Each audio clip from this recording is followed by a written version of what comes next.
Ūkininkai Edvinas ir Dovilė Bagdonai nuo 2019 metų specializuojasi uogininkystėje. Pradėjusi auginti braškes plyname 1,5 hektarų žemės plote, šiandien šeima su šypsena prisimena, kaip tada neturėjo nei tinkamų sąlygų, nei patirties, bet užvis svarbiausia buvo ryžtas, kuris šiandien ir atvedė juos iki didelio šuolio į ūkininkystę. Taip ir pradėjom, tai dar pridėjom ir svarainius, dabar jau šilauogės, svarainiai, braškės, grybų dar turim šitą kibiškį. Ir einam dar tikriausiai ir daržovių biškį auginsim. Darbo diena ūkyje trunka ir po 18 ar nedaugiau valandų, tačiau šeima įsitikinusi, kad svarbiausias yra atsidavimas tam, ką darai, o labiausiai džiugina pasiekti rezultatai. Ryte skinam, tą pačią dieną viską stengiamės realizuoti, kad būtų kuo šviesesnės, kuo skanesnės ir kad klientai mumis vertintų dėl to. Tiesiogiai mes patys nevežam ten kažkokias didmenas ir viską tiesiogiai patys ir prekiaujam pagrindę. Braškės vartotojams patiekiamos šviežios, liofilizuotos, iš jų spaudžiamos sultis, gaminami sirupai, arbatos. Prie viso ūkio planuojama prijungti ir produkcijos perdirbimą.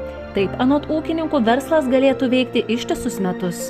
Uoga ir yra skaniausia tada, kad jinai yra arba lauke valgoma tiesiai nuo kero, arba valandą, 2 valandas nuo nuskinimo. Taip stengiamės ir išlaikyti kokybę. Nepaslaptis, kad ūkininkystė reikalauja nuolatinio tobulėjimo ir žinių, kurių šeima semėsi ir iš tarptautinių seminarų, ir iš kitų sėkmingų pavyzdžių.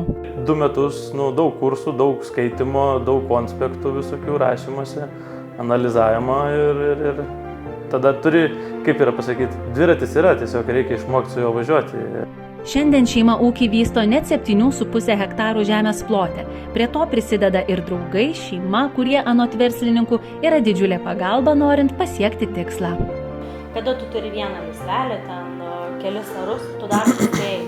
Bet jeigu atsitinka ligos, lietus, šalnos, dar kažkas, viskas.